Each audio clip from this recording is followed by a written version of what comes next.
Hello everyone, welcome back to literature people. मैं मधु पांडे। आज हम लोग देखने वाले हैं the Prime of Miss Jean Brodie का नया वीडियो। तो इसमें जो समरी के अलावा भी कुछ पॉइंट्स होते हैं नॉवल से रिलेटेड, जो क्वेश्चंस आते हैं एग्जाम में, और वो बहुत इंपॉर्टेंट होते हैं क्योंकि उसका हमें एक्सप्लेनेशन बहुत ईजिली नहीं मिलता है। इस वीडियो में मैं वही बता रही हूँ, तो शुरू करते हैं। The Prime of Miss Jean Brodie से रिलेटेड मैंने और वीडियोस बनाया है, नहीं देखा है तो देख लो। इसमें क्या है, पर्सपेक्टिव ऑन फेथ। फेथ का क्या पर्सपेक्टिव है इस नॉवल में, इम्पॉर्टेंट चीज़ है, क्योंकि ये साइकोलॉजी हम समझेंगे तो नॉवल समझने में और इजी होगा। थोड़ा सा मैं ज़रा बेसिक बताती हूँ रिलीजन का, जो मतलब नॉवल में हेल्प होगा। मैं कहना चाहती हूँ कि मैं कोई एक्सपर्ट नहीं हूँ किसी भी रिलीजन पे। जो चीज़ मैंने ऑनलाइन इंटरनेट पे पढ़ा है मैं उसी के थ्रू बता रही हूँ। एशियन ट्रेडिशन के अकॉर्डिंग सेंट पीटर ये क्राइस्ट के वन ऑफ द डिसिपल्स थे, मतलब वन ऑफ द फॉलोवर थे। इन्होंने क्रिश्चियन चर्च को बनाया रोम में, और जो बिशप्स होते हैं उस चर्च के, उस टाइम से ही अपने आप को उनका फॉलोवर मतलब सक्सेशन बताते हैं, मतलब उनके पीटर के बाद बाकी जो लोग हैं वो लोग वहाँ पे पोप बनेंगे, जैसे एक के बाद एक, और उन लोगों को पोप कहा जाने लगा।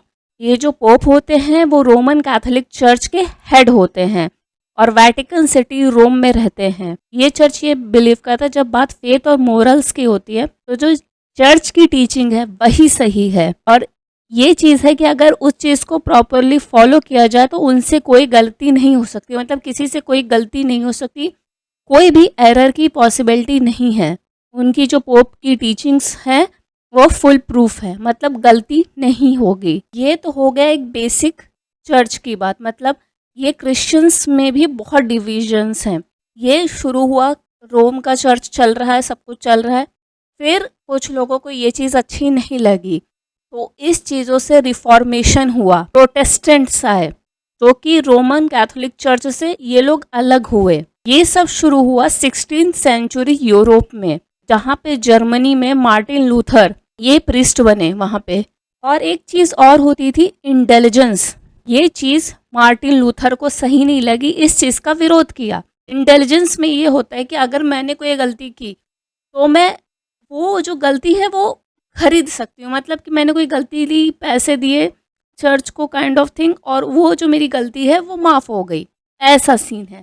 तो इस चीज़ का मार्टिन लूथर ने विरोध किया कि अब ये है कि अब तो इस तरह कोई भी गलती करके पैसे दे के फ्री हो जाएगा, सिन से फ्री हो जाएगा, बहुत ईजी चीज़ है ये तो। और इस चीज़ का विटनबर्ग में मार्टिन लूथर ने विरोध किया, और इस चीज़ के बाद फिर उनको चर्च के जो चीज़ों से हटा दिया गया, एक्सकम्युनिकेट कर दिया गया। लूथर को ये लगा कि भाई अब कैथोलिक चर्च में सुधार नहीं हो सकता, जिस चीज़ का ये विरोध कर रहे थे वो चीज़ चेंज नहीं होगी।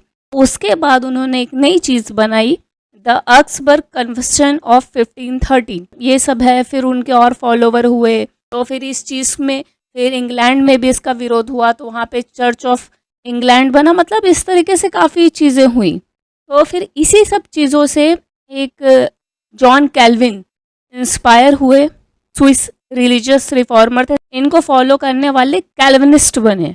तो बस यही है कि वहाँ पे वो टाइम पे कैल्विनिस्ट चीज़ें चल रही थी। नॉवल में अब कहाँ पे यूज़ हो रहा है, ये नॉवल में जो टीचर हैं जीन ब्रूडी हैं वो कैल्विनिस्ट व्यू की हैं, और जो स्टूडेंट हैं वो ज़्यादातर कैथोलिक चर्च की तरफ मूव्ड हैं।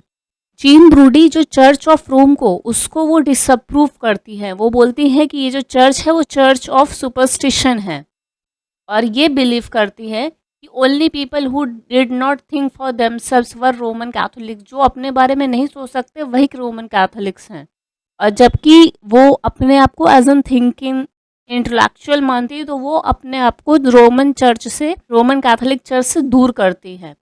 और उनके बारे में सैंडी ने ऐसा लिखा, कहा मतलब the God of cavern who seize the beginning and the end. और जो कैल्विनिस्ट है वो ये मानते हैं कि जो चीज़ें हैं वो पहले से ही डिफाइंड है, वो मतलब पता ही है कि ऐसा ही होगा, मतलब हम इसे चेंज नहीं कर सकते। तो इस चीज़ का मिस ब्रूडी पे बहुत ज़्यादा इफेक्ट था।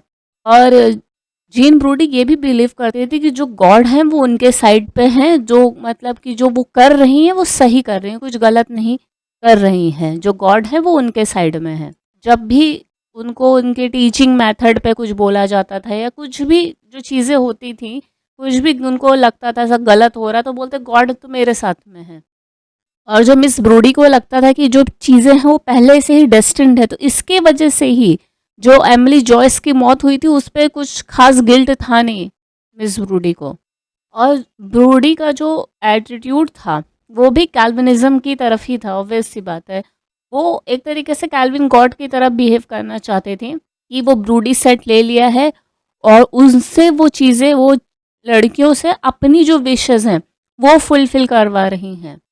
तो मिस ब्रूडी अपनी चीज़ों को उन लड़कियों के थ्रू पूरा करवाना चाहती हैं और वो अपने स्टूडेंट्स के सामने विक्टिम बनती हैं जब वो कुछ भी चीज़ें गलत उनके वे में जाती है तो।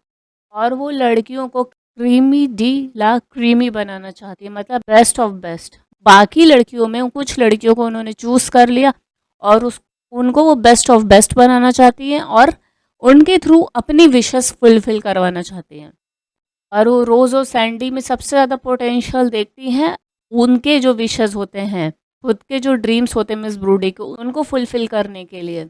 और ये तो था ही कि वो चाहती थी कि जो रोज़ है वो टेडी लॉयड की लवर बने और जो सैंडी है वो देखे कि क्या हो रहा है, बट होता ये उल्टा है। तो जब ये होता है तो जो मिस ब्रूडी का जो प्लानिंग प्लॉटिंग होती है पूरी, वो हिल जाती है। अब ये जो चीज़ें हैं कि जो मिस ब्रूडी है वो जो स्टूडेंट को जैसे पढ़ाती थी, वो किसी भी डॉक्ट्रिन मतलब किसी रिलीजियस व्यू से नहीं पढ़ाती थी, वो अपने एक्सपीरियंसेस से पढ़ाती थी कि उनको जैसा लाइफ में एक्सपीरियंस हुआ वो चीज़। अगर ये सब चीज़ें नॉर्मल होती, मतलब ये रिलीजियस व्यू में जीती, नॉर्मल अच्छे व्यूज से जीती, तो जो इनकी लाइफ का एंड हुआ है, जो पिटफॉल्स हुए पर्सनल जजमेंट में, जो गलतियां हुई हैं, तो ये सब चीज़ें नहीं होती। ये स्पार्क के अकॉर्डिंग, ऑथर के अकॉर्डिंग। और ये सब चीज़ें सैंडी के व्यू से ही समझ में आई कि किस तरीके की चीज़ें मिस ब्रूडी कर रही हैं, कि अगर सैंडी नहीं बताती उनका व्यू तो शायद वो सब चीज़ें क्लियर भी नहीं होती कभी। वो जो सैंडी के थ्रू, जो सैंडी की सेंसिटिविटी है उसके थ्रू और रीडर्स को भी पता चलता है कि जो मिस ब्रूडी है वो कहाँ कहाँ पे ऐसे गलत हो सकती है, कहाँ कहाँ पे वो गलत हैं। ये वीडियो मैं यही पे एंड करती हूँ। जैसा भी लगा है कमेंट करके बताओ, अच्छा लगा है तो लाइक करो, चैनल पे पहली बार और अभी तक चैनल सब्सक्राइब नहीं किया तो चैनल सब्सक्राइब करो, साथ ही साथ बेल आइकन प्रेस कर लो तो जब भी मैं न्यू वीडियो डालूँ तो उसको नोटिफिकेशन मिल जाए। Thanks for watching, see you next time, bye bye.